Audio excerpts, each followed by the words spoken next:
Hello, hello, hello, and welcome to the SideQuest, your weekly journey into the wonderful world of video games and video game culture. Brought to you by this lovely culture, this lovely ensemble of Ensemble. hardcore gaming journalist pros here Yeah. with years of experience, Yeah. or just There's buddies, just there's friends. months of experience amongst all of us. Yeah, it probably adds up to, and it's mostly Zach. Yeah. He was the only one actually getting paid for journalism, which is awesome. I just get paid. Irregardless, yeah, there you go. Irregardless, we are happy to be back. Love to see everybody. And hey, how are you? I'm Dolly. Joining me is this person over here, JJ. Hi, JJ. Hi. I'm not going to And- pretend like I know what direction I need to Yeah. take. I Down think it's this here, way. but, yeah. very sleepy Zach. That's me. Hello. Hello. Zach is very busy, full-time job in it, and reviewing and and managing like social media and then running. He runs Twitter now, which is amazing. Yeah, Zach Musk. No, I'm just kidding. I do a lot of video game stuff. You so- do. James in bio. What's the thing? Ass and titties in bio. That's what I was referencing. That's I've got it. Okay. Thanks for that's where I put mine is in the bio. Yeah.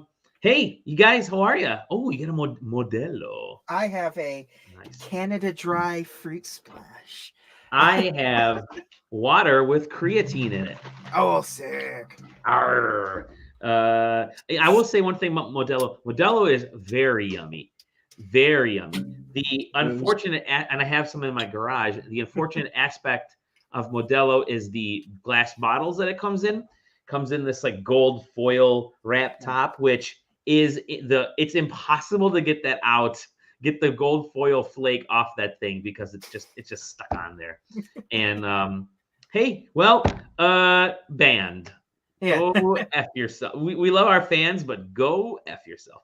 Oh, he's got the chilada Modelo. Yeah, it's chilada with lime in it, and it has like little chunks of salt too, just kind of floating out from the I bottom. love it. You better hope that's salt and not like.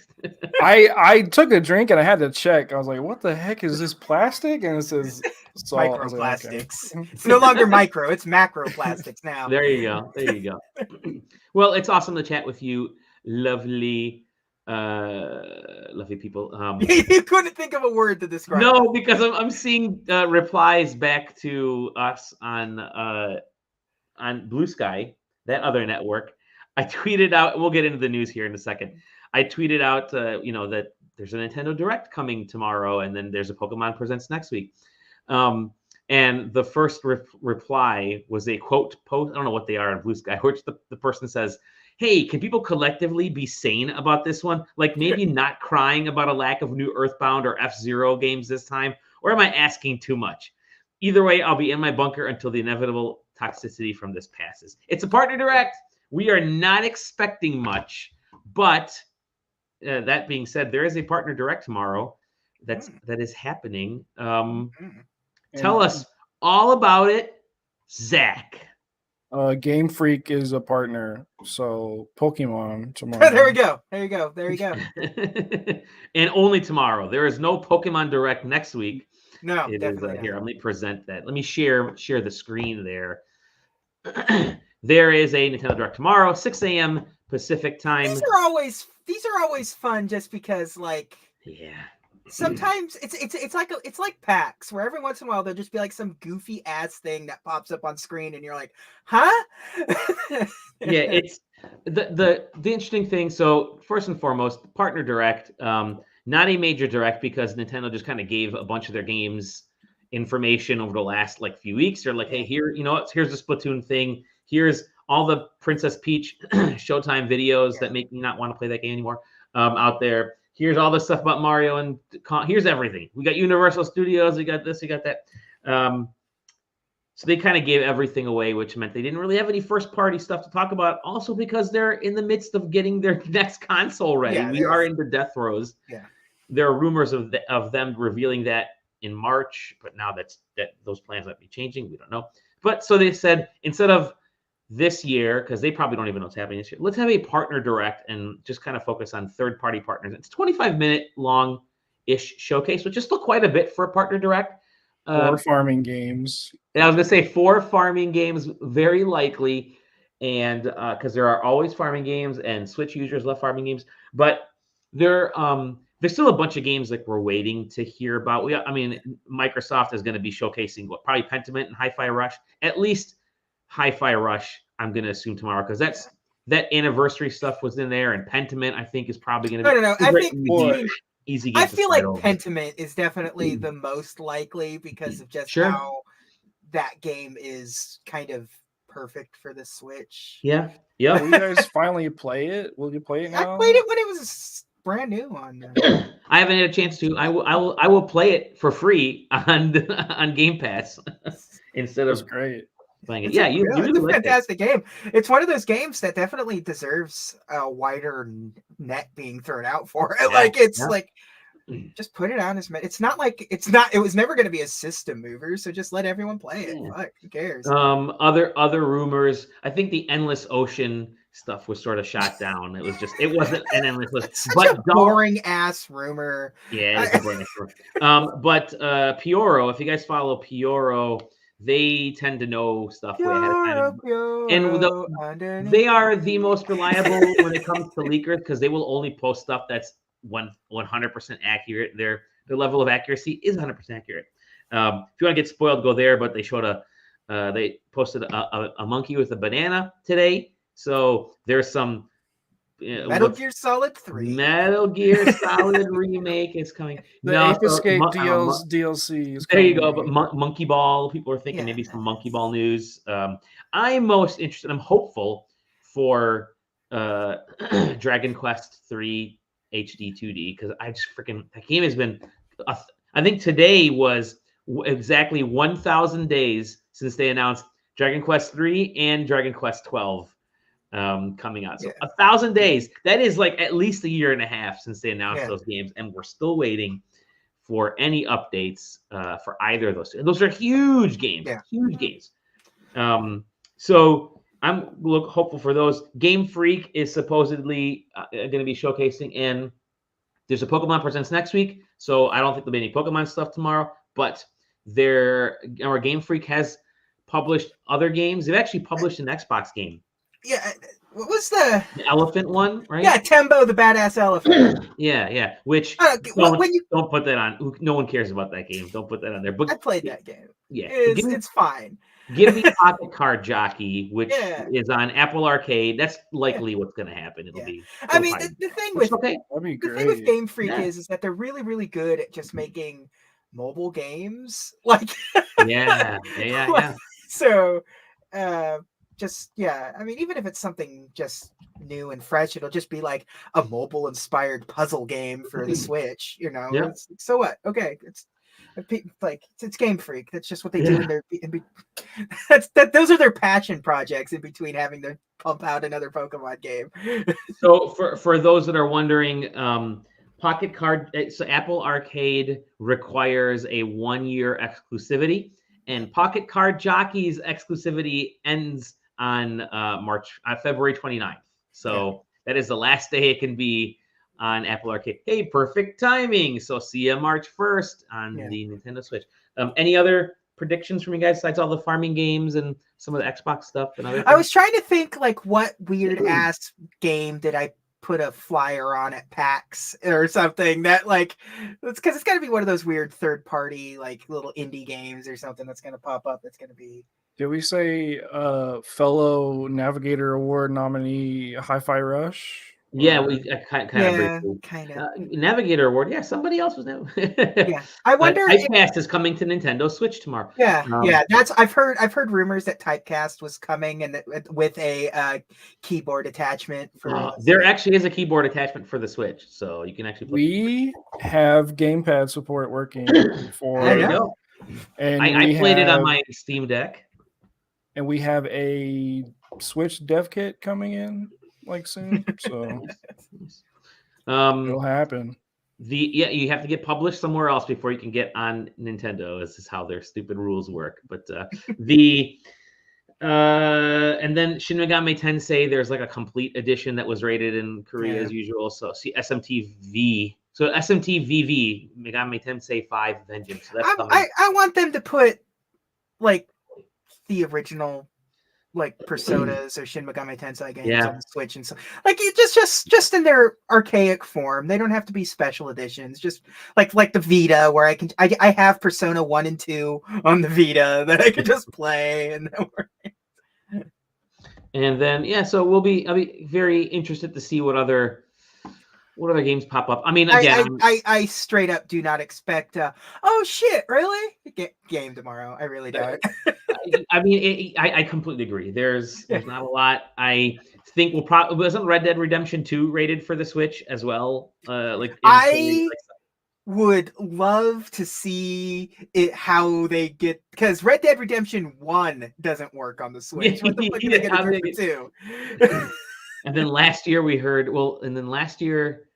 Jedi Survivor was being worked on for the PS4 and Xbox Series 1, and we kind of jokingly said that'll be for Switch 2, but wouldn't be surprised if they made a downgraded version of that for the Switch 1 and just threw some stuff out there. But I'm not expecting too many new games. I'm expecting ports and stuff to like slide over. And I mean, honestly, my hype level for this one is more of morbid curiosity. It's like, it's essentially like, what games are they're gonna try to fit on this thing, instead of I'm really excited for new stuff. So no, this is the one that like Helldivers 2 on the Switch.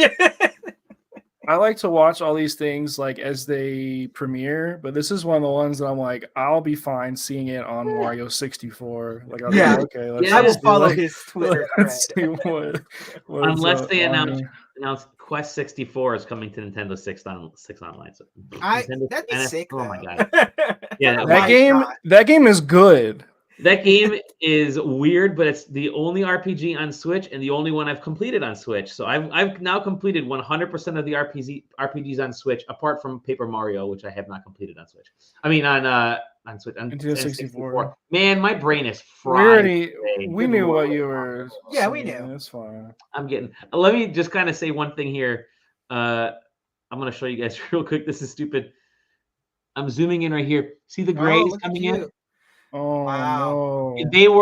These showed up. Not there's gray, they're white over the last 3 days, because I shaved on Friday and it was all dark, and then I shaved 2 days ago, and I'm like, there's white now. It's like not just barely white; it's like completely white. Yeah. So, way to go. Anyways, way to go. Yeah, Quest 64 is definitely good. Is definitely a game. And then there's the Pokemon Direct next week, which the rumors were Black and White or Gold and Silver. Like, those are the remakes for those, or something showing up on Switch Online. So here's the rumor I've been hearing in the deep trenches of the internet is it's going to be one of the new Pokemon games is going to be a new like Let's Go game. Yeah. So like, I'd be okay with that. That's what I've been hearing. There's been a lot of rumors of a Gold and Silver Let's Go, like the next logical thing. Like, it's like the same style remake where Let's Go 1 was Generation Red and Blue or whatever, Johto region, and this one I liked Let's Go because it was real simple to play, and it was something. Let me phrase it. Go ahead. It was simple to play, and it was easy to get to play. It was an easy, digestible way to get into Pokemon. It was essentially the first Pokemon game I ever completed. And then was it Diamond and Pearl or whatever that was came out. I'm like, I hate the visual style of this. I know they want to make it like toys. Sword and Shield. I did not like it. Yeah, it didn't even play well. Like, I like you know Diamond and Pearl and stuff, but boy, it just everything about it felt wrong. Like, I don't know. I'll take a Go version of something. I like that game just because it's kind of fun every once in a while to play like a zero impact version of something. Like, it's like it starts checking the Pokemon boxes in your head without having you thinking too much. Like, it is nice not having to worry about, like, especially if you go deep in the weeds enough of like, okay, so I need to, okay, so this buffs this, and this is, I need, okay, the stats on, like, I don't have to worry about any of that. It's nice to play a Pokemon game with graphics too. Yeah, and Go actually had graphics. It's the best looking So Pokemon game by a significant amount. Was the first Pokemon game on Switch. The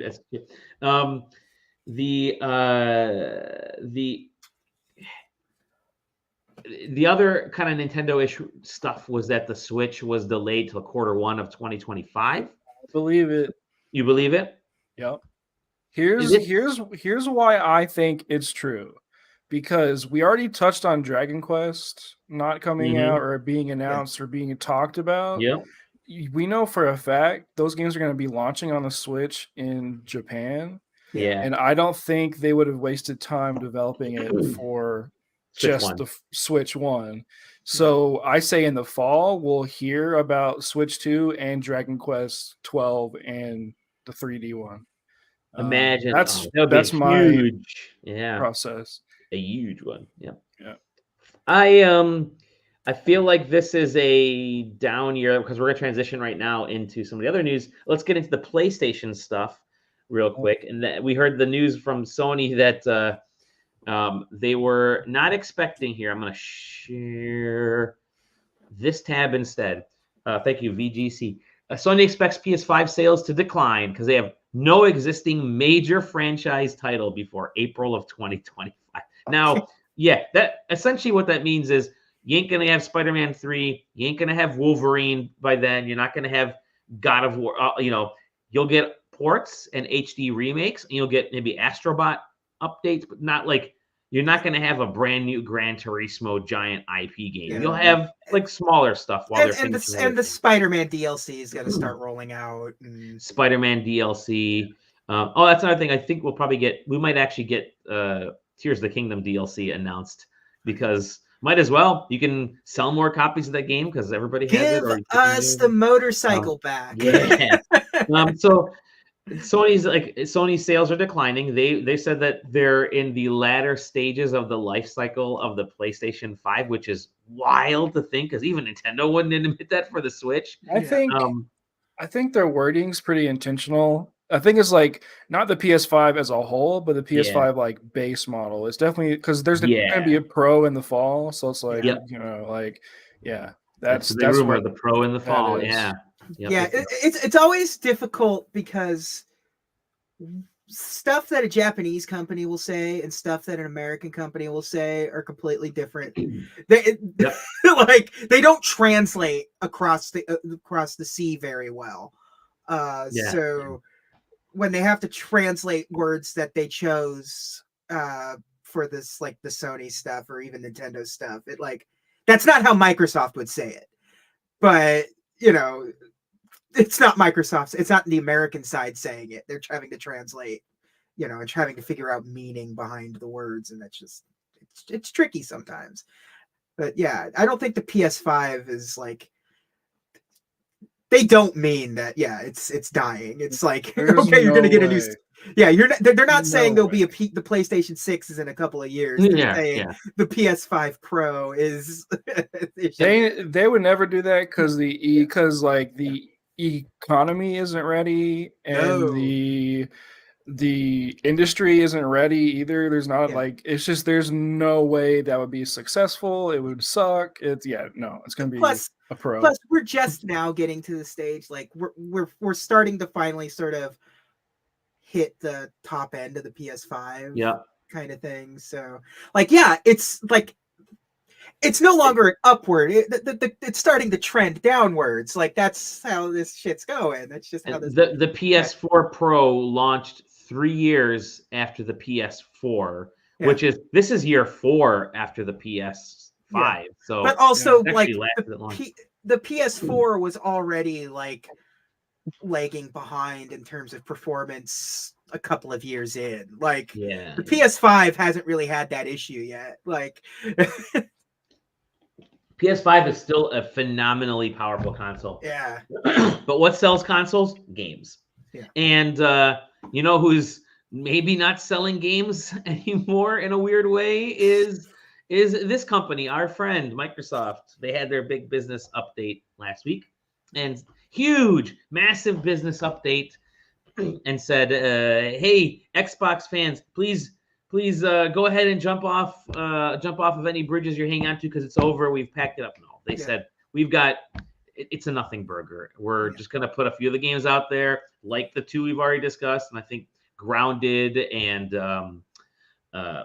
what's the other one? Sea of Thieves were also talked about, and it's like, yeah. And then Twitter immediately exploded, yelling at Phil to just release Rare Replay on everything. Yes, now that's the one that they should. But yeah, Microsoft had their business update and basically said, "Yeah, calm down, everybody." And they did it in a podcast format. So as soon as they announced that, I think we all thought, yeah, this isn't going to be a big. It's not like they're going to hold a podcast roundtable. That's why it's why Nintendo didn't do their thing last week.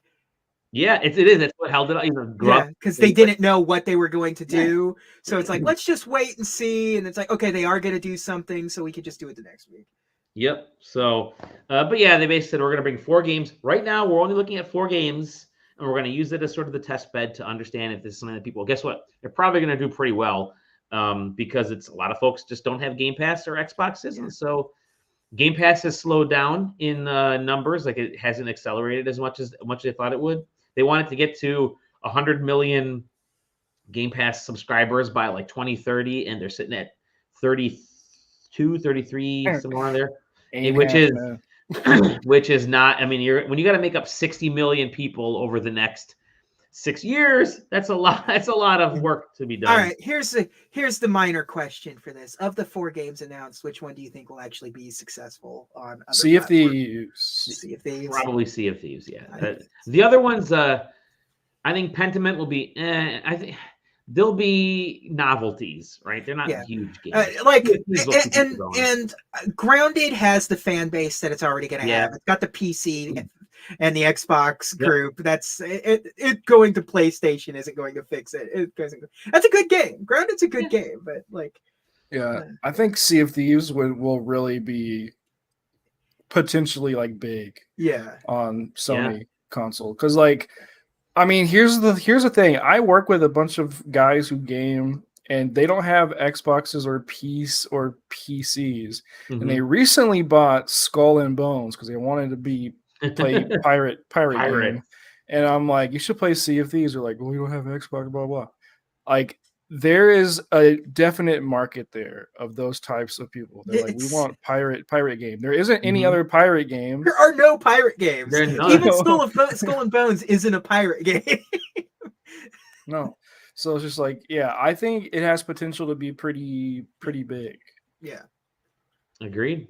Sea of Thieves is fun. Sea of Thieves is a great game that has great personality, and I'm glad that Rare was able to sort of get footing in something big again, because like that was a big game company, man. And to see them sort of flounder about outside of like Viva Pinata, like it's like they just never really, they got relegated to the Kinect side of things for a while, and avatars and shit like that. And to finally get something out there that it took some time, but like it really found its footing with Sea of Thieves. It's great.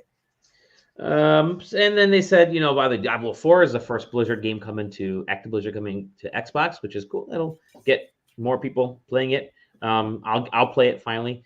And then they said, hey, by the way, we've also got the next big Xbox hardware generation. It's going to be, they said, it's going to be the most powerful leap between generations you've ever seen. Guess what? It won't be. It won't matter because you still need games for it. It doesn't matter how powerful a box is. They're saying it's the most powerful as if it means that a game will look way better than it doesn't. Game visuals have sort of stagnated. But how many teraflops? I need to know the teraflops right now. I was going to say game visuals have sort of, I don't want to say stagnated, but they've sort of leveled off a little bit because people are focusing on other important things, artificial intelligence, background information, cloud stuff. Like Well, there even are more things that are important for games. that's the than thing. visuals. It's like models and artifacts and stuff. They're like everything's looking good there. Yeah. Everyone has given up on lighting Yeah. in its Yeah. entirety. Armor lighting. Like you play Alan Wake 2 and you're just like, oh my god, that's right, man. Yeah. People Oh, love this Mhm. is what happens. Yeah, dude. Yeah. It's like as much as I like the Rebirth demo, it's like, oh man, look at this. There's no lighting here. There's a guy standing in the corner, all like lit up. Yeah. It's like dark. I'm like, okay, cool. Like, I don't know. Well, we'll Well, see, yeah, see and you what that should means. mention that tomorrow as well is also the Elden Ring event. Yes, there you go. Oh, There's yeah. the Elden Ring DLC is being showcased tomorrow. Yeah. So that'll be actually pretty cool. I'm excited. Long awaited. People have been man. People have been pounding their desks for months now, waiting for this. Elden Ring. Let's move on to games that we can actually play today and not just see trailers for. And I know somebody. I'm going to showcase these games via a trailer. Somebody who's been playing a bunch, and we haven't had on the show for a couple weeks, and that is Zach. So we'd love to find out what you have been playing. Want me to go ahead and tell me what's your first game, Zach? Let's talk about Ultros first. I have been playing this game on my OLED Steam Deck. Look at that. It looks gorgeous on it because look at the art style. It's very interesting. I don't dig it that much, but I don't think it's ugly. But it's So this game is a Metroidvania, and a lot of times when you hear Metroidvania, you're like, okay, yeah, I've played a billion of those. Like I know what to expect. But what this one does, I think, is really interesting. Is it kind of puts itself up to being a freeform Metroidvania, and what I mean by that is so it kind of has a Shadow of the Colossus setup where you have like a hub area and you go and fight a boss, and then you fight the boss and then you go back and then you like appear back at the hub. But what this does is it takes away your powers after you get back to your hub. So you lose all your powers, which is a really interesting thing. But what's cool is you eat these bugs and fruit and things like that that'll increase your stats, which you can then use to level up certain skills. So these skills are really important for how you maneuver, go through levels, and like go around the whole world.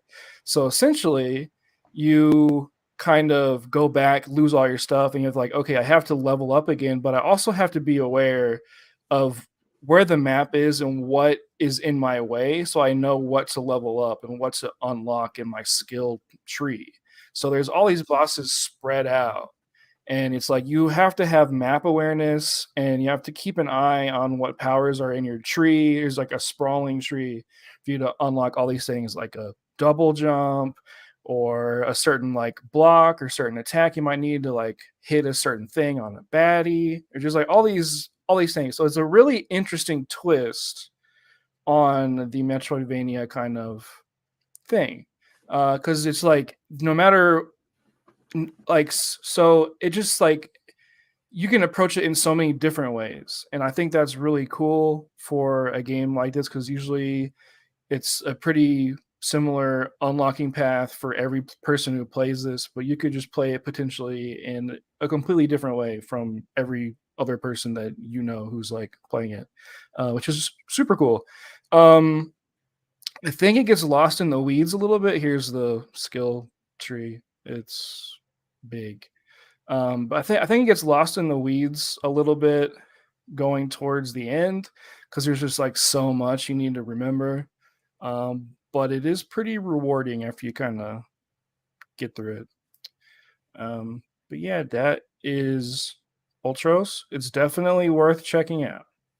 I will say, if you like these types of games, you wanted to see something new, definitely play it. Oh, and the music's by what's his name? I have it written down. El Huervo, the guy who did Hotline Miami soundtrack. He did this. So yeah, it's pretty cool. Very cool. And the combat feels really good too. I think I was gonna ask about that. Yeah. they really, so it has these directional kind of input. So you have like your like up attack and your forward attack and like down attack, and then you can unlock attack strings through your skill tree. You also have a dodge. If you perfect dodge, you get like a little combo attack for free on the people you're fighting. And yeah, it's definitely a solid game. It's just Excellent. it expects a lot out of you, which is cool. The next one will be Slave Zero X, which is a sequel to a 1999 Dreamcast game that no one's played except JJ. Except for JJ, yeah. But this game is, I mean, just look at it. It's crazy. It's a PlayStation 1 aesthetic, like side-scrolling fighting game arcade type thing. It is also a game that expects a lot out of you. It is hard, super hard. It expects you to use your parries, to use your techniques and attacks and all these things to such a degree, like you just saw, it kind of got fucked up. But like it expects you to know everything that your character has in their skill set to win. Like there's like and the way it's laid out, it's essentially kind of like the raid where he like starts at one part, he goes up to the top, so the constant fight. That's just kind of what the whole game is, but it's separated into levels. So there's clear cutoff points, but for a narrative standpoint, and kind of just as you're going through, it's just a constant just rush of bosses and enemies and just dudes that you're doing like fighting game combos on. Like everything is strung together. Like everything is strung together like like you're playing Street Fighter, you're playing a just like old Guilty Gear game. Like it just feels like that. And you have a burst, which you have in Guilty Gear, which you can use to kind of cancel an attack to like go into another attack. Then you have another mode where you can like use all your EX moves, and your EX moves are like a meter you build up that you can use to make more powerful moves. And the way you do EX moves is you have to attack and press the heavy button right after one or the other. So it's like plinking when you're playing a Street Fighter game or whatever. It's a really like it's like a 2-frame kind of just like quick button thing. But if you're a fighting game player, you're familiar with that feel. It's like, so it's very intuitive once you get into it. And the way you parry is you hit towards, so you hit the D-pad towards wherever you're being hit and you'll parry. So kind of like Street Fighter Third Strike. And yeah, it's crazy. And a lot of these games that are like character action games like Devil May Cry, like they're fun and they're amazing, but I think kind of lose themselves in the sauce because there's just so much what you're doing. Sauce. And you're doing so much and you're just having so much fun. And this is more like a Metal Gear Rising Vengeance kind of feeling where it's like you have to be on your toes and know your parries and know like everything that your character can do. It hasn't reviewed well, which I kind of expected because it's something that's just like, it's a niche title. Like this is made for speedrunners or people who like super hard, weird arcade games. Like it's just made for those types of people. I think once the general public kind of gets their hands on it, it's really going to just kind of lift off because it just, there's something about it. I think the aesthetic alone is good enough for a lot of people to check it out. But I feel like once a speedrunner gets their hands on it, it's going to be like crazy. But definitely check this one out when it comes out. I think next week, like the 21st or something. Yeah. And then the last one is Grand Blue Fantasy Relink, which has been out for a while, but I got a code the day it came out, which is cool because I really wanted this game, so I'm glad I got it. What makes this game cool is this game, for people who don't know, this game was initially being developed by Platinum Games for like 6 years. They were working on this game, and then they got kicked off the game. What we assume they maybe just like the contract ended and their work was done, and then Cygames 2 came in and like finished it up. But what makes this game really cool is I guess even more backstory I have to talk about. So it's a gotcha. It's a pretty popular gotcha game in Japan, and also over here in the States is pretty big. More in like the fighting game scene, I would think is pretty big. But the gotcha alone is huge in Japan. It's like one of the original like big gotcha titles. Some old like vets from the Final Fantasy team left to make this, and a lot of the people who are making huge games now started on this team, and a lot of artists like the Nier artists started on this team. So a lot of big heavy hitters started on this gotcha game, and yeah, so there's this gotcha game's been going on for like 9 years now. Then this game finally makes it to the West. It's kind of the West's first time introduction to these characters besides the fighting game. And to start the game, you essentially are like, you don't know these characters, and the game expects you to know these characters, which is kind of weird, right? You're like, oh, but like me, I'm like, yeah, I'm a nerd. I've been playing this game for forever. Yeah, I know who these characters are. And they mention things from the gotcha game. And you're like, okay, well, I don't know these things, but it remedies this pretty well with these things called fate episodes, where you unlock kind of like tiers inside the character to unlock more skills and stuff, and you learn about their past, and that kind of fills in the background information that you need. But what is really cool is, this is going to sound like a negative, but the story isn't that important. The story is pretty easy. It's not something that's going to like make you like think hard. It's a pretty tropey like JRPG story, right? And the game knows this because it has a built-in mechanic where if you skip a cutscene, it gives you a summary of what happens.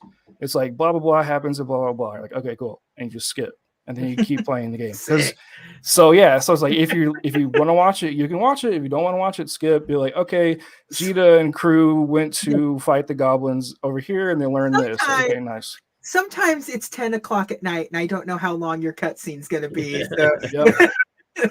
And what's really nice is this mechanic comes from the gotcha game. The gotcha game has the same thing. You just skip everything; it'll tell you what happens. I have never watched a full cutscene in the gotcha game, but I know the story because I've read the little things. But the gameplay is so fun to play.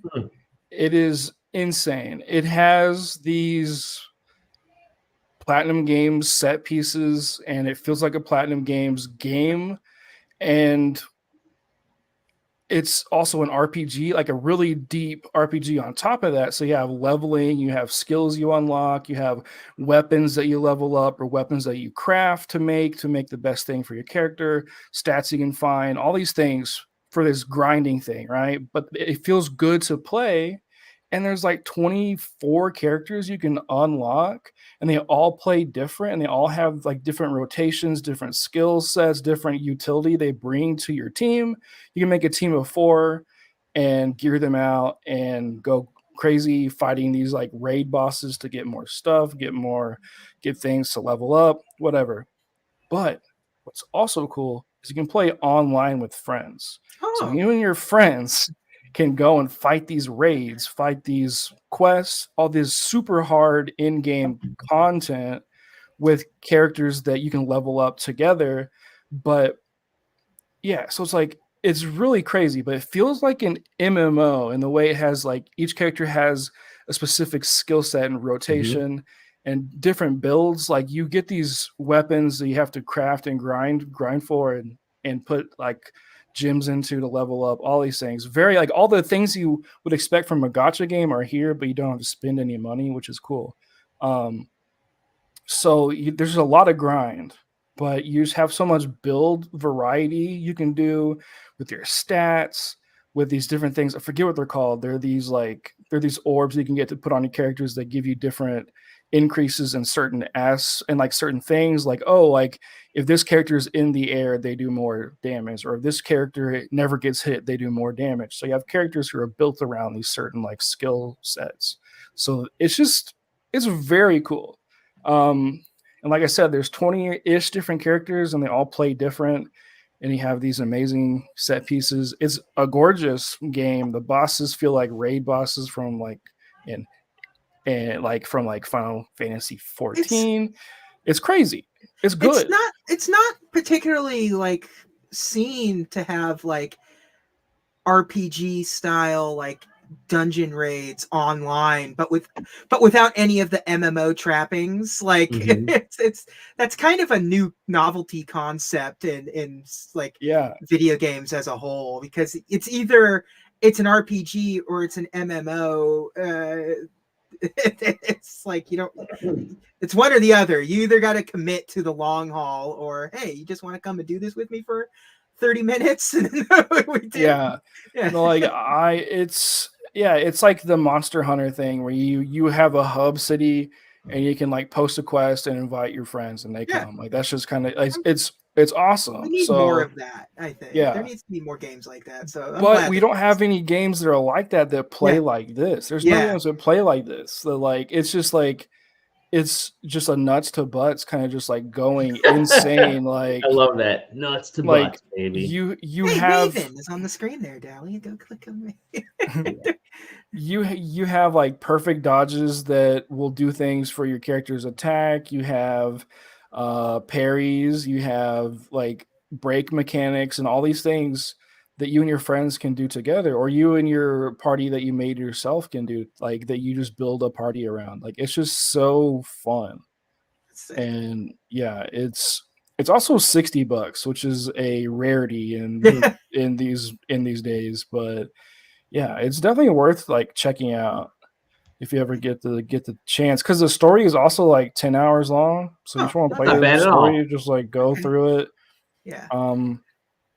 It's not offensive story wise, like it's just super easy, but it's so fun to play. And the characters are awesome. The characters, despite being very just kind of like cut and dry kind of anime trope characters, there's depth to them that I find really interesting, and not like, oh my god, this character's so deep and so cool, but it's like they're just fun characters you want to be around. It's kind of like that's sort of the advantage of taking this gacha concept to a console without the gacha, is that every single one of those characters has to be designed for you to want to put money into this to get the person that you like the most. And so when it comes to a console, well, all these characters have these fleshed out characters and backstories and stuff for a game where that's unnecessary now, because everything's well established and you don't have to dump the money into it. You just get to reap the rewards that everyone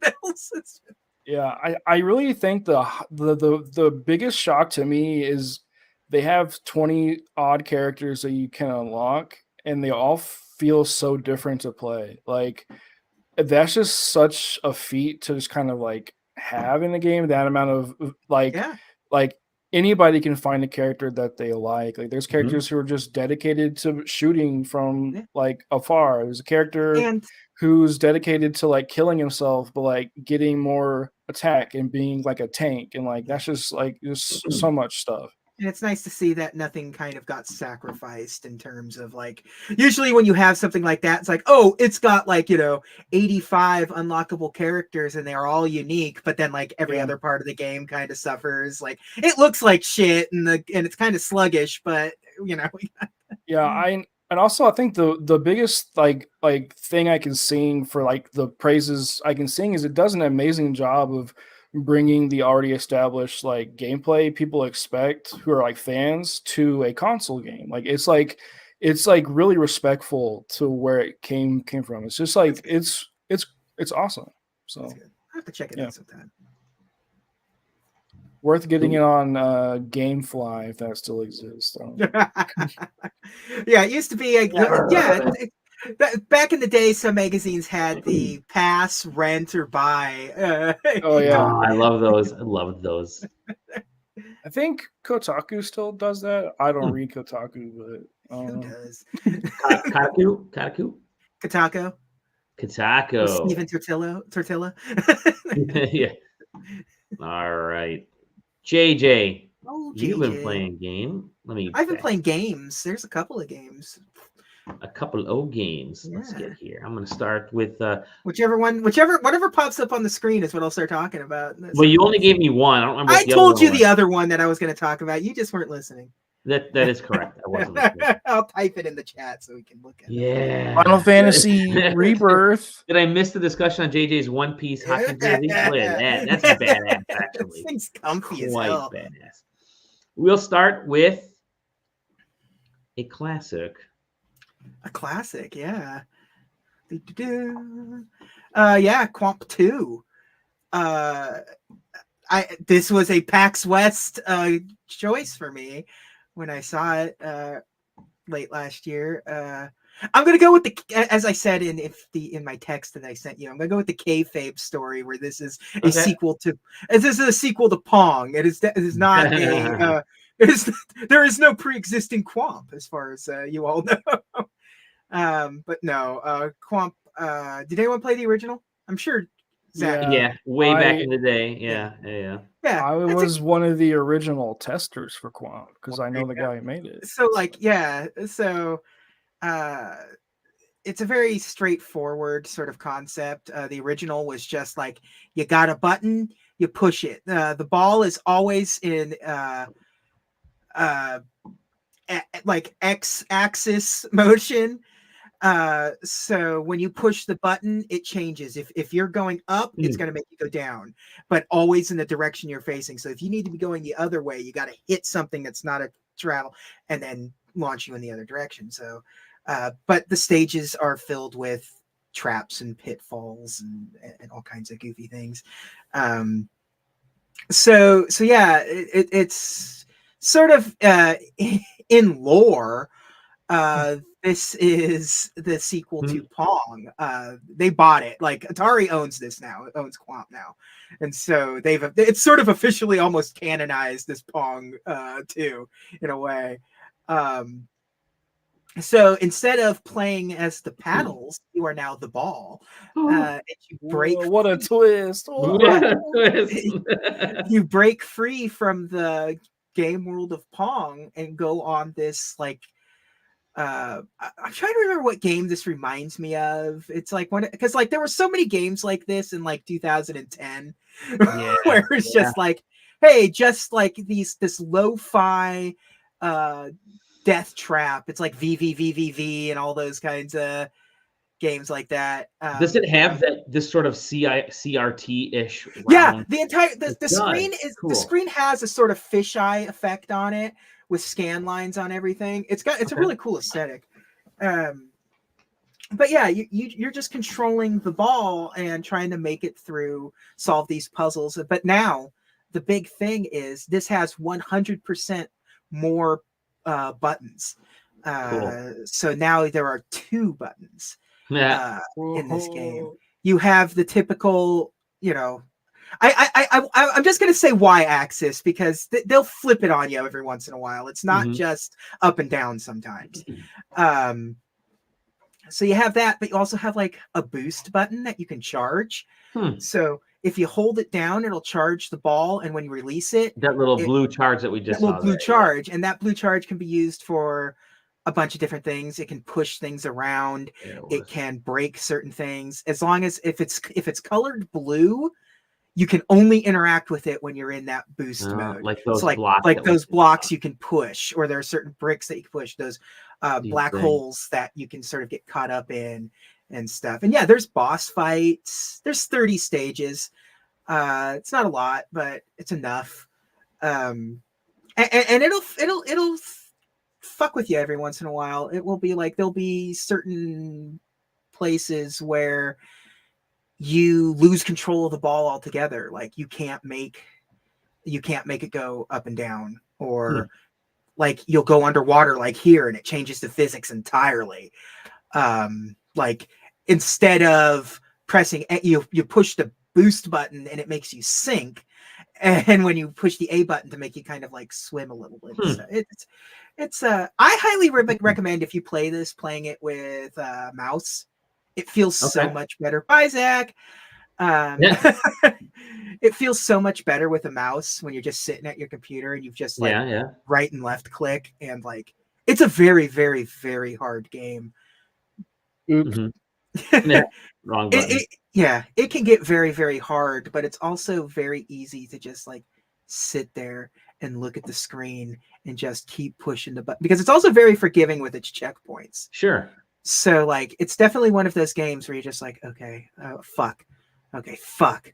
Okay, fuck. You know, and just how much does this feel like a retro game? Like from it doesn't really. Doesn't. Okay. It definitely feels like an Xbox Live Arcade game in a lot of ways. It's Which just is okay. That's the highest of praise. Yeah, as far as right. Back in the heyday. No, yeah, it doesn't feel like this would be on like anything other than like a modern-ish platform, you know. Like I said, like this definitely feels like a 360 game in the best possible way. The boss fights are all very cool. You wouldn't think they would be, but they are. And there's not a whole lot of else to do other than just go through it. There are like, was that a boss fight right there? Yeah. There are some secrets hidden throughout. There's like these little teardrops. There's like one in each stage that you can find. But that's cool. Yeah. This is just a great little game. Looks like a JJ Ask JJ game. This from the same folks that made Mr. Run and Jump. Graphite Labs. I mean, is it Graphite Labs? They do Yeah. Mr. Run and Yeah. It definitely feels like that like Mr. Run and Jump in its own little way. You could tell. Dope. Cool. Atari's really just kind of killing it with these sort of like reimaginings of things. But yeah, no, this is a clever game. It's fun. Excellent. It's slower than the original Quomp, so you kind of, if you've played the original, you kind of got to adjust yourself, because this one's way slower than the original. The original was pretty fast. This one's it does look like it's kind of moving at a little bit of a slower pace. Probably because there are more perils and stuff. There's way more perils. There's if you fuck up enough, you'll see little ghost balls like showing you, like floating around in the background, kind of giving you where you should go.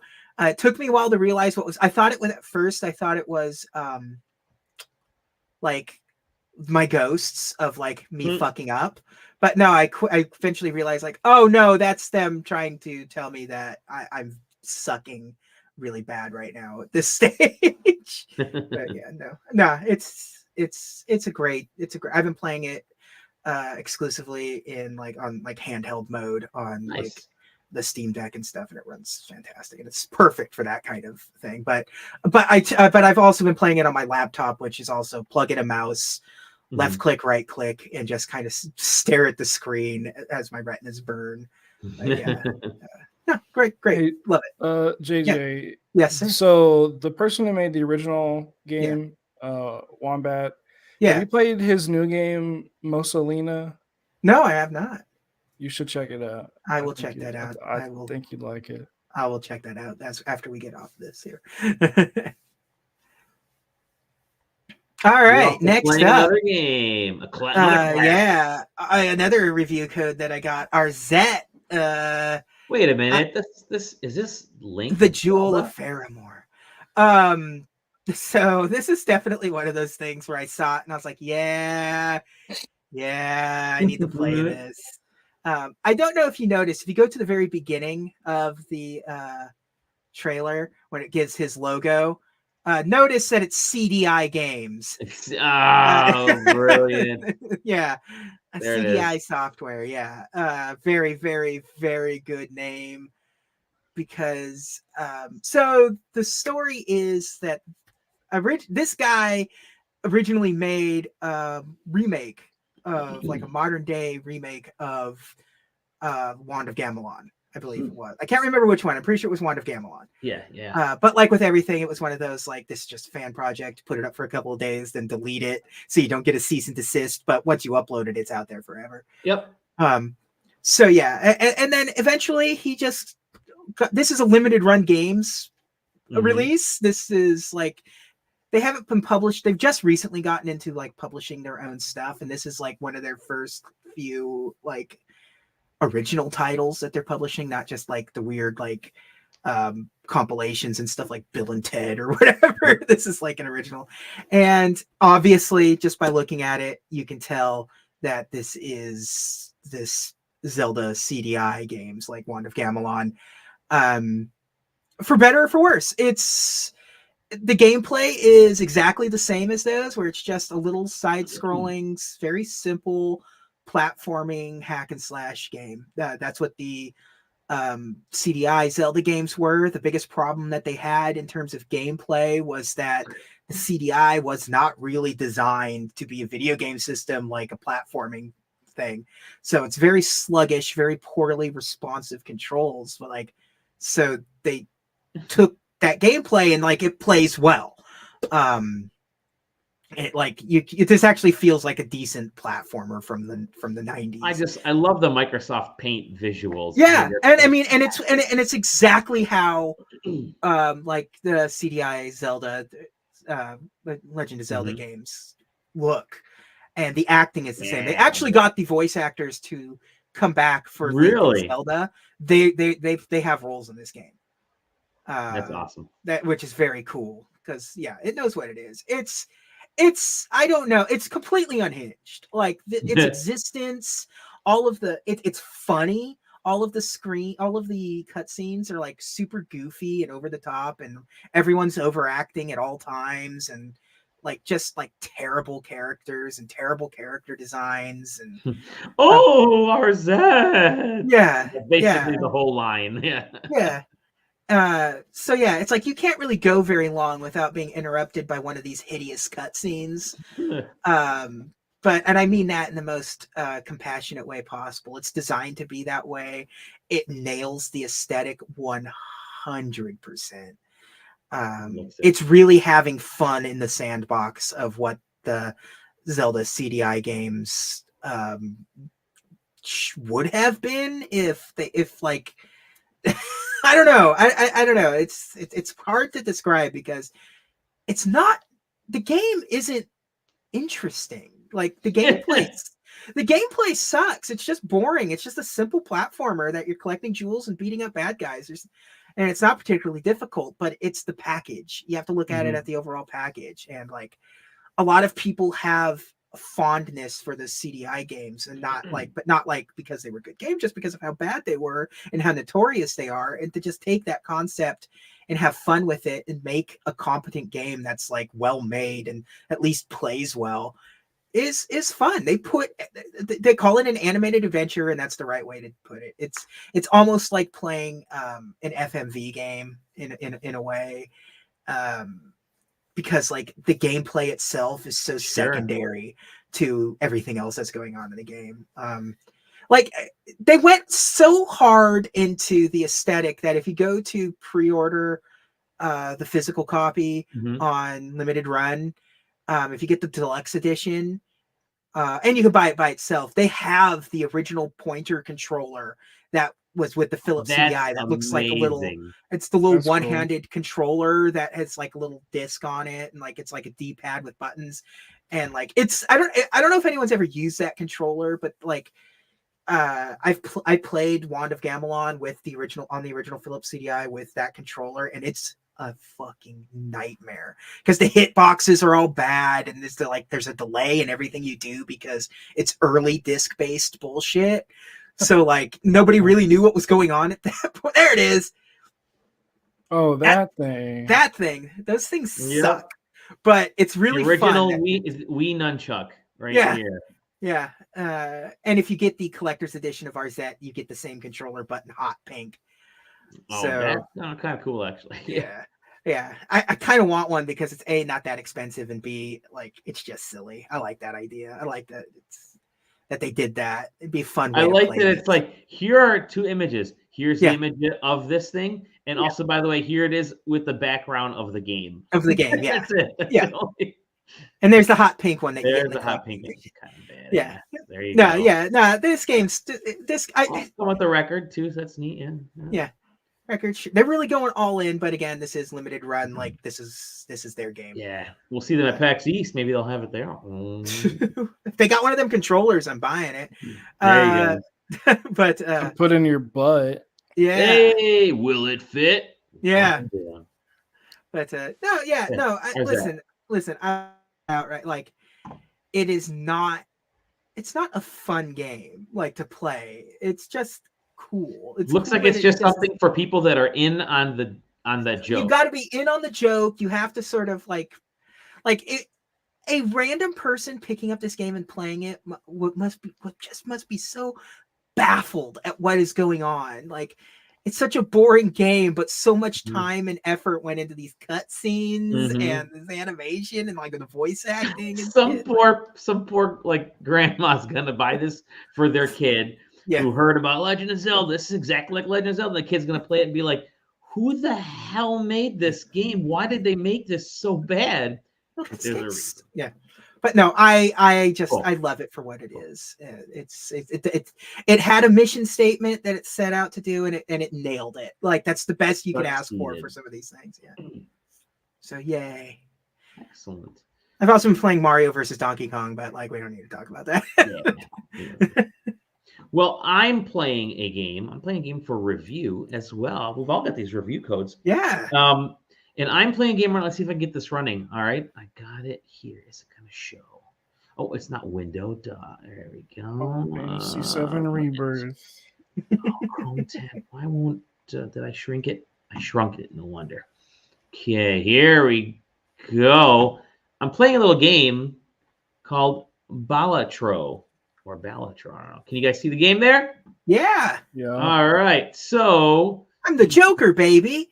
Continue to the game from the main menu. Do I have to go back to the main menu and have my save game right here? So Balatro is a roguelike card game. What if poker was fucked up? What if poker was fucked? And it is really good. Continue. I'm gonna play this guy. What if poker was good? Is that yeah. So Balatro really is a poker roguelike. And at first I thought, it's kind of an interesting take on poker. How are they going to pull it off?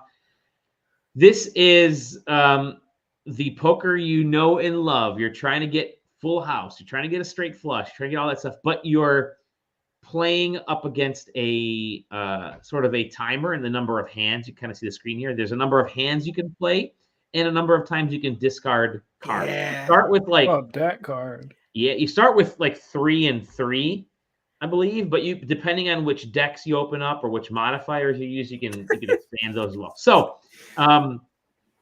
just like any roguelike, there is sort of an end game, which is to keep playing this over and over and over again and make your way through to get to you powerful enough in all of the meta that you accomplish, and then finally make enough, be strong enough to take on sort of the final run. The way these runs are to kill Phil Hellmuth. To kill the queen of clubs. No, so the way these runs are set up, is that you got three turns. You got three blinds basically. You can play the small blind, the big blind, or the club. Basically, round 1, round 2, round 3.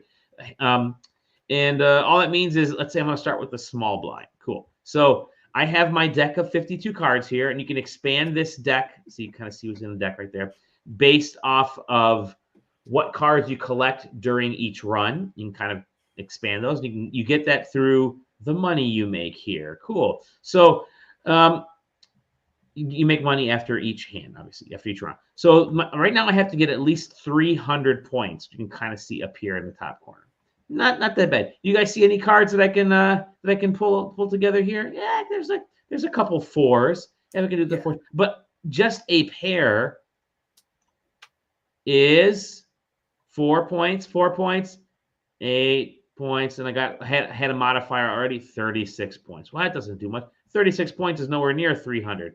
What am I going to do? Okay, well, I have a couple threes. Oh, I want to do that. Let's try getting rid of a couple cards here. I'm getting rid of an ace. Oh, well, discard those. Do I get anything else? Okay.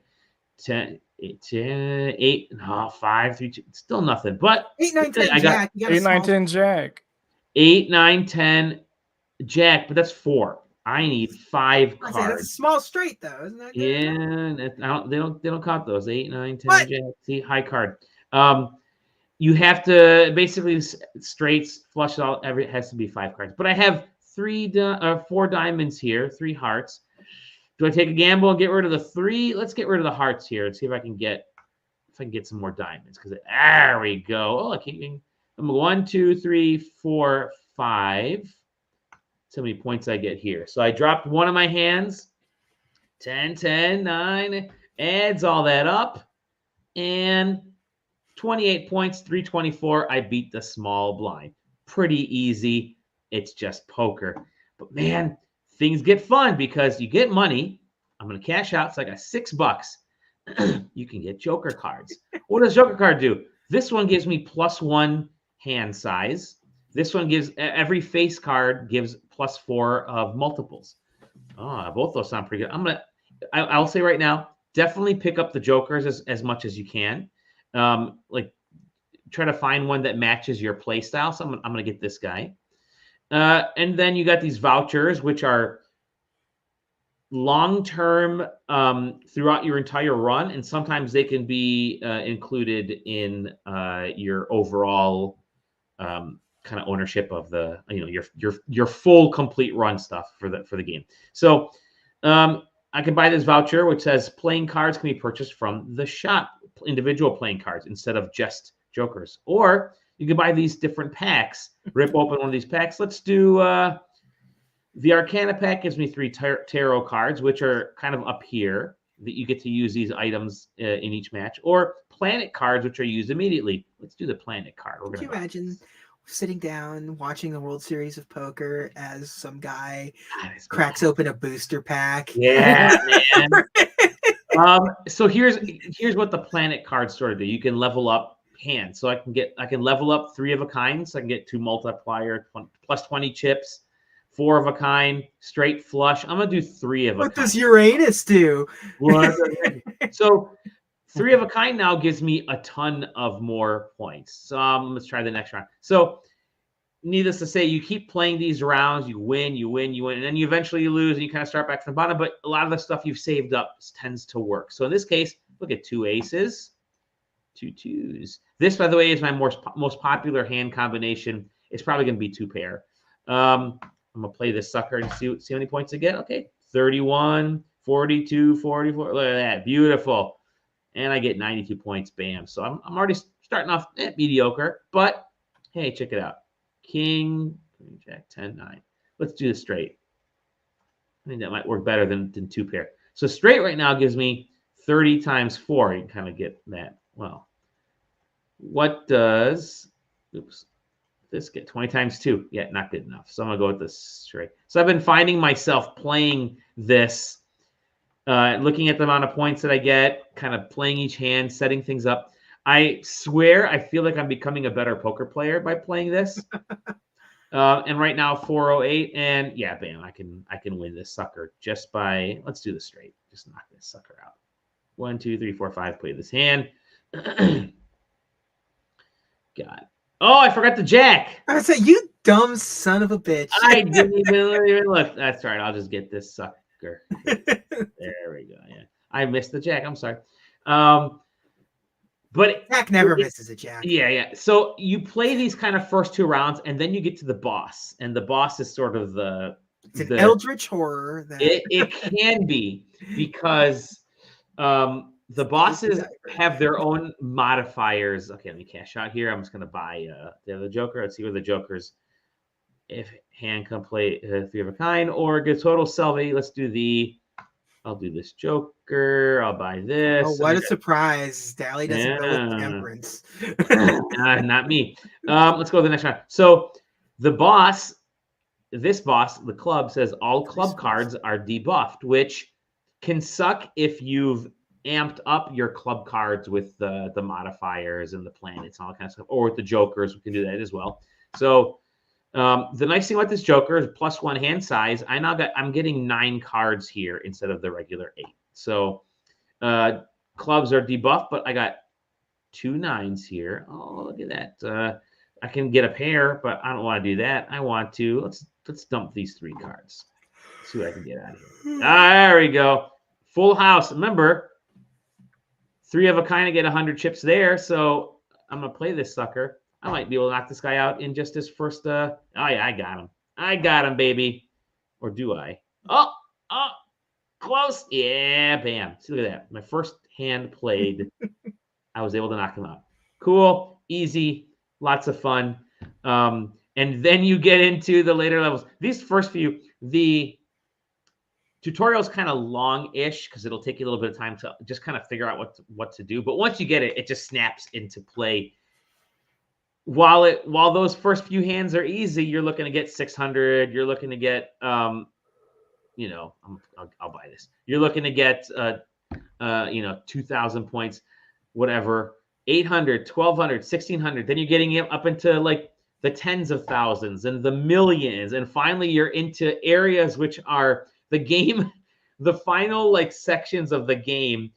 Have you essentially going to incomprehensible numbers, with the whole point being that you're trying to break poker with all the different jokers, with enhancing all the cards. You can enhance cards from regular, ace of hearts to an ace of hearts with glass, with multiplier, with booster. So every hand you play is creating these incredible sets of attacks, essentially. So it's part role-playing game, like turn-based role-playing game, poker, roguelike. It's an incredible waste of time, and I'm fully understanding that I now have a gambling addiction because I cannot stop playing this game.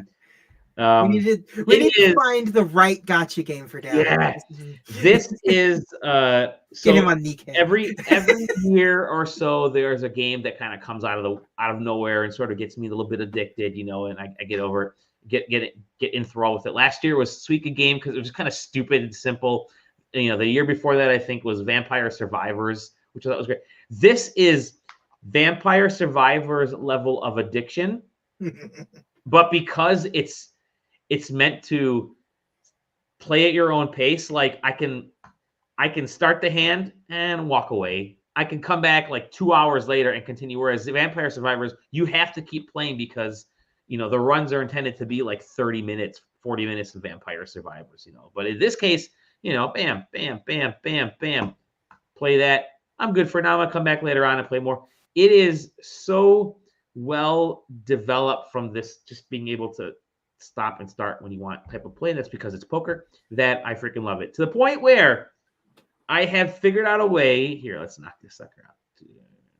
I've figured out a way to play this game with an actual deck of cards and with Uno cards as modifiers and jokers and little chips. I got like little poker chips so that I was playing at home. By the way, hey, Balatro folks, get a hold of me. I've made a fully functional version of this game that's physical.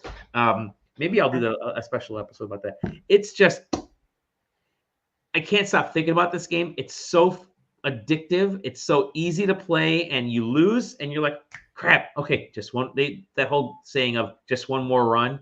But in this case, just one more run. If there was real money involved in this, I would be homeless right now because I would have given up my house to play. It is that freaking addicting. Vegas is going to make a version of this in casinos, and you will have people losing so much money. Please do it. I will be first person to line up to mortgage my home to play a real money version of this. It's fantastic. Dally's going to use this as an excuse to go to CES one year. Exactly. Can't stop talking about this game. Can't stop playing this game. And it's so good. It's the opposite of wholesome because it's about gambling, but You can learn to play poker when you play this. It's not only is it about gambling, but it's Great. about like breaking the system so bad. Yes. It is. It's just point blank. It's just fun. It's just absolutely fun. It's totally worth picking up. How much did you say you paid for it, JJ? I got it on like one of like Green Man Gaming for like $10. So. Dude, worth the whole. It's so like there is no massive. You guys showed us some phenomenal games in your reviews and your previews and stuff. This is one screen with a bunch of cards popping up, and the background is molten lava lamp green, and that's all this is. And it looks like somebody may have whipped it up in a game jam. Game. Literally, it's like somebody whipped this up in a game jam, and it's like it sounds good, great. I think that's what's magical about this is its real simplicity. It plays great on Steam Deck, by the way. It's touch works perfectly on this. It's just so good. It's so good. Yeah. I'm gonna have to stop this podcast because I'm gonna go back to playing this game. Balatro is I can't hail a game as much as I've hailed a game since Tears of the Kingdom as I hailed Balatro. It's just so freaking addicting. Kudos to the team. I love it. Love it. Love it. Love it. That's it. That's my review of Balatro. Play it. Just play it. Go ahead, play it. Play it. Yeah, there you go. Talk about the Vegas games on NES. Have you guys bring me Pocket Card Jockey, man? That's what I want. Vegas Stakes was every Sega Genesis owner. Yeah. Gentlemen, thank you for joining me on this evening. It's always a true pleasure to talk with my best friends. Look at you guys. You guys are awesome. I love you guys. You guys have my beard is gray. You guys have color in yours, and it's fuller. I'm so jealous. I do have a couple of gray hairs. Just two. Yeah, but mine is white. Yeah. Love you, dudes. Thank you again. Oh, wait. Maybe the biggest news. I can't believe we freaking forgot two big giant story newses that we that we forgot to talk about. Big PAX news, right? This is PAX news. Yeah. On Thursday, I'm checking the date, March 21st. Join us for the third annual SideQuesting party. JJ, you guys basically helped name it again. It is SideQuesting's. It is the what did we say? It was like the quadruple A. Quadruple A, but it's also 4 A's, so it's quadruple A experience. Yeah, we'll have the full flyer up. It's just our return to Howl at the Moon. They loved us the last 2 years. We were the largest party outing that they ever had, so they invited us back. They reached out to us. I'm on the correct level of meds to where I feel like I can go to a party this year, so I like to be there this year. It's 8 o'clock to 11 o'clock. 8:30 to 11. Food comes out at 8:30. Doors open at like 8ish. But yeah, get there on 8:30. When your PAX day is basically done, follow us. We're gonna head over there. Follow us. We're gonna head over there. Have a good time. They have their live band, which is a blast. People show up in cosplay. It is a lot of and free appetizers. Come in for the free food because free food is good. And they have sliders, chicken wings, jalapeno poppers. It's actually macaroni bites. It's really good. But earlier in the day, you can actually join us at our other third annual event. With our panel 777, the number of the best. Yeah. Also, JJ, I think you hopped in this one too. Why we love mediocre games when no one else does. We have an awesome all-star cast this year. It is myself and Sarah is returning, Sam, JJ, Taylor. We're gonna sneak Johnny and Tom onto the field. We also have a newcomer, Anya Combs. She's gonna be joining us. It's gonna be a lot of fun. Again, we're going to talk about our favorite 7s. Games that were rated 7. There were already a couple this year, several last year. But we're going to talk about our favorite 7-rated games that we just love. That who cares if you don't like it? It's a game so mid, it's good. Yeah. Hell, you know what? If you're not going to be there, submit us some games. Like, we'll talk about them. Great point. Yeah, submit us some games. it's usually a packed audience. I think last year they gave us one of like the 2 main theaters, and we were yeah, we were on the Twitch homepage. Yeah, we're not on the Twitch homepage this year, unfortunately, because we got I know there's like some big freaking show, other big people happening there, showing up there, but whatever. But yeah, we'll figure out a way to stream it though. We might still do something. We'll figure it out. But yeah, join us that day, 3 o'clock to 4 o'clock in the Condor Theater. We'll have the news post for both these things up in the next day or so here. But until PAX, you can still find us here. Yeah. We're going to be here podcasting, reviewing, talking about all the fun stuff. If there's any crazy news tomorrow, maybe we'll do an emergency meeting, but who knows? I don't know. Yeah. We'll figure it out. I don't know what game they could possibly announce at that thing that would make us want to convene for a pod. Yeah. Maybe you guys are just sick of me anyway, so it's all good. But I'm going to go back to playing card games because you got me started on Balatro, and I figured out how to share. Dudes, I love you. JJ, Zach, find you guys in the Discord at @the_double_J, at Quest64, at Dolly Demosky, all over the place. You can just find, I'm not telling you where, just look for us. We'll see you on the @Official Electric. We'll see you on the next episode of The SideQuest. Bye-bye. Love you.